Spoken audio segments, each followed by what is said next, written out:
José era um jovem de 17 anos, o caçula de uma grande família com 11 irmãos. Ele era filho de Jacó e Raquel, a esposa que Jacó mais amava. Raquel não conseguia ter filhos, mas em um momento de bênção divina, Deus finalmente deu a ela e a Jacó um filho, a quem deram o nome de José. José era o fruto de um grande amor entre seus pais, e por isso tornou-se o filho favorito de Jacó. Desde pequeno, ele também mostrava um comportamento especial, algo que só aumentava a inveja de seus irmãos. Jacó não escondia seu carinho por José e, para demonstrar seu afeto, presenteou o filho com uma túnica colorida. Esse presente especial, símbolo claro de favoritismo, fez crescer ainda mais o ressentimento dos irmãos. Além disso, José tinha sonhos que sugeriam que ele seria grandioso no futuro. Em um deles, ele via os feixes de trigo dos irmãos se curvando diante do seu. Em outro, o sol, a lua e 11 estrelas também se curvavam diante dele. Quando José contou esses sonhos à família, em vez de despertar admiração, acabou inflamando a raiva e o ciúme dos irmãos. Enquanto os irmãos trabalhavam duro como pastores de ovelhas no campo, José costumava ficar em casa com Jacó e Raquel. Um dia, Jacó pediu que ele fosse ao campo verificar como estava o trabalho dos irmãos. Quando o avistaram de longe, os irmãos começaram a planejar como poderiam se livrar dele. A ideia inicial era matá-lo, mas Rúben, o mais velho, interveio sugerindo que o jogassem em um poço seco. Ele tinha a intenção de resgatá-lo mais tarde. Os irmãos concordaram com o plano. Assim que José chegou, eles tiraram sua túnica colorida e o jogaram no poço. Mesmo com os gritos de José pedindo ajuda, os irmãos decidiram ignorá-lo e, em vez disso, sentaram-se para comer. Foi então que viram um grupo de mercadores ismaelitas que iam para o Egito. Aproveitando a oportunidade, tiveram a ideia de vender José como escravo por 20 siclos de prata. Os mercadores o retiraram do poço e o levaram para o Egito. Para encobrir o crime, os irmãos mancharam a túnica de José com o sangue de um animal e a levaram para Jacó. O pai, ao ver a túnica ensanguentada, ficou devastado, acreditando que seu filho havia sido morto por uma fera selvagem. Enquanto isso, no Egito, José foi vendido a Potifar, um oficial do faraó e capitão da guarda. Apesar de estar em uma terra estrangeira e em uma situação tão difícil, José se destacou por sua integridade e dedicação. Isso fez com que Potifar o colocasse como administrador de sua casa. Mas a esposa de Potifar começou a assediar José, tentando seduzi-lo.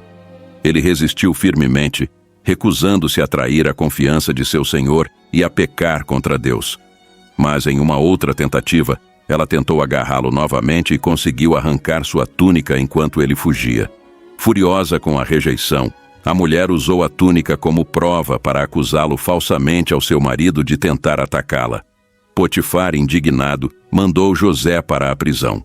Mesmo na prisão, Deus continuava ao lado de José. Ele ganhou a confiança do carcereiro, que o colocou como responsável pelos outros detentos. Foi nesse período que José conheceu 2 servos do faraó, o copeiro e o padeiro. Certo dia, ambos tiveram sonhos que os deixaram inquietos. E José se ofereceu para buscar a interpretação junto a Deus. O copeiro contou seu sonho primeiro. Ele viu uma videira com 3 ramos. Ele pegava essas cujas uvas e espremia em uma taça do faraó. José explicou que os 3 ramos representavam 3 dias e que, dentro desse período, o copeiro seria restaurado ao cargo de copeiro do faraó. José pediu que, ao ser libertado, ele mencionasse sua situação ao faraó, já que estava preso injustamente. O padeiro, animado com a interpretação positiva do copeiro, decidiu compartilhar o próprio sonho. Ele viu 3 cestas de pão equilibradas sobre sua cabeça, mas as aves vinham e comiam o pão. José, embora relutante, revelou que o sonho significava que em 3 dias o faraó ordenaria sua execução. Ele seria enforcado e os pássaros comeriam sua carne. 3 dias depois, tudo aconteceu exatamente como José havia predito. O copeiro foi restaurado ao seu cargo e o padeiro foi executado. O copeiro foi restaurado ao seu cargo, mas acabou se esquecendo de José, que permaneceu na prisão. Após 2 anos, o faraó teve sonhos que o deixaram profundamente perturbado, e ninguém conseguia interpretá-los. Foi então que o copeiro se lembrou de José, do homem que conhecera na prisão e que interpretou seu sonho com precisão. Ele relatou isso ao faraó, despertando sua curiosidade. O governante imediatamente ordenou que trouxessem José da prisão. Ao se apresentar ao faraó, José pediu que ele descrevesse seus sonhos. O faraó contou que, no primeiro sonho, viu 7 vacas gordas e bonitas pastando à beira de um rio, seguidas por 7 vacas feias e magras, que devoraram as vacas gordas e bonitas. No segundo sonho, ele viu 7 espigas de milho grandes e bonitas, que foram consumidas por 7 espigas secas e mirradas. José explicou que ambos os sonhos tinham o mesmo significado. As 7 vacas gordas e as 7 espigas grandes representavam 7 anos de fartura na terra, enquanto as vacas magras e as espigas secas simbolizavam 7 anos de fome que viriam em seguida. Ele disse ao faraó que Deus estava revelando o que aconteceria e aconselhou que, durante os anos de fartura, fosse armazenada comida suficiente para enfrentar o período de escassez. Impressionado pela sabedoria e discernimento de José, o faraó o nomeou governador do Egito, dando-lhe autoridade sobre todo o país. Ele ficou encarregado de armazenar toda a comida pelos próximos anos. Além disso, José recebeu como esposa a filha de Potifar, com quem teve 2 filhos. O primogênito foi chamado de Manassés, pois José declarou: Deus me fez esquecer todo o sofrimento que meus irmãos me causaram. O segundo foi chamado de Efraim, porque Deus me fez prosperar na terra da minha aflição. Os 7 anos de fartura passaram rapidamente e a fome chegou não apenas ao Egito, mas também a Canaã. Jacó, já idoso, ouviu dizer que havia comida no Egito e pediu que seus filhos fossem até lá trocar o que tivessem de valor por mantimentos. Apenas Benjamim, o filho mais novo, ficou em casa com Jacó. Ao chegarem ao Egito, os irmãos foram encaminhados a Zafenate-Paneia, nome egípcio de José. Sem reconhecê-lo, curvaram-se diante dele para pedir comida, exatamente como nos sonhos de José muitos anos antes. Ele os reconheceu imediatamente, mas decidiu não revelar sua identidade. Os irmãos explicaram a Zafenate-Paneia a difícil situação que enfrentavam. Suas terras estavam secas, faltava comida e eles haviam trazido alguns presentes na esperança de comprar alimentos no Egito. José falou de forma severa, acusando-os de serem espiões. Assustados, irmãos explicaram que eram das terras de Canaã e que tinham um irmão mais novo que havia ficado com o pai já muito idoso.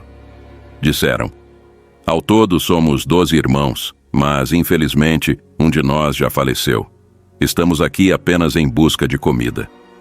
José afirmou que, se eles realmente fossem quem diziam ser, deveriam trazer o irmão mais novo, Benjamim, até ele, como prova de que estavam falando a verdade. Em seguida, ordenou que os guardas prendessem os irmãos por 3 dias. Após esse período, José libertou os demais e disse que poderiam levar os mantimentos para alimentar a família, mas reforçou que deveriam retornar com Benjamim. Para garantir que voltariam, ele decidiu manter Simeão, um dos irmãos, preso até o retorno dos outros com o irmão mais novo. Os irmãos, preocupados, discutiam entre si em hebraico, dizendo que tudo o que estava acontecendo com eles era consequência do que haviam feito a José no passado, acreditando que Deus os estava castigando. Sem saber que José entendia sua língua, ele ouviu tudo e precisou sair para conter as lágrimas. De volta a Canaã, os irmãos relataram a Jacó o que havia acontecido. Quando Jacó ouviu toda a história, ficou desolado, temendo que tirassem Benjamim dele, e afirmou que jamais permitiria isso. Rúben, seu filho mais velho, tentou tranquilizá-lo, dizendo que, se Benjamim não retornasse, Jacó poderia tirar a vida de 2 de seus próprios filhos como garantia. Embora relutante em permitir que Benjamim fosse ao Egito, Jacó finalmente cedeu diante da fome severa. Assim, Benjamim partiu com os irmãos. Ao chegar no Egito e avistar Benjamim, José precisou se retirar para outro aposento, pois não conseguiu conter as lágrimas. Depois de se recompor, retornou e abençoou Benjamim, dizendo que Deus lhe concedesse muita graça. Mais uma vez, seus irmãos se prostraram diante dele, oferecendo presentes na tentativa de trocar por mais alimentos. Em resposta, José ordenou aos guardas que preparassem um grande banquete para receber seus irmãos. No dia seguinte, ordenou que suas sacolas fossem preenchidas com mantimentos e devolveu os presentes que haviam trazido. Porém, secretamente ordenou para um de seus guardas que colocasse sua taça de prata na sacola de Benjamim. Antes dos irmãos partirem, foram interceptados pela guarda egípcia e acusados de roubo. Apesar de protestarem inocência, a taça foi encontrada na sacola de Benjamim.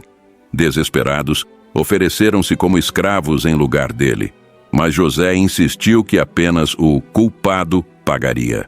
Judá, então, implorou a José, explicando que a perda de Benjamim causaria a morte de seu pai Jacó. Emocionado, José mandou que todos os egípcios deixassem a sala e, quando ficou a sós com os irmãos, revelou sua identidade. Eu sou José, o irmão que vocês venderam ao Egito. Não se entristeçam, pois foi Deus quem me enviou para cá, para salvar muitas vidas. Atônitos, os irmãos nada disseram de imediato, mas logo se abraçaram e choraram juntos. José pediu que trouxessem Jacó e toda a família para viver no Egito, pois ainda haveria anos de fome pela frente. Quando os irmãos chegaram a Canaã e deram a notícia a Jacó, ele disse estar muito feliz por poder ver seu filho antes de morrer. Então, todos pegaram seus pertences, seus animais e suas famílias, e partiram para o Egito. Quando Jacó chegou ao Egito e viu José, os dois se abraçaram e choraram por muito tempo, pois José já era um homem, com esposa, 2 filhos e governador do Egito. Assim a família de Jacó se estabeleceu no Egito, onde José cuidou de todos com carinho até o fim de sua vida. A reconciliação trouxe paz à família e confirmou o propósito de Deus na vida de José e na história de seu povo. Se você quer mais histórias como esta, não se esqueça de se inscrever no canal e ativar o sininho.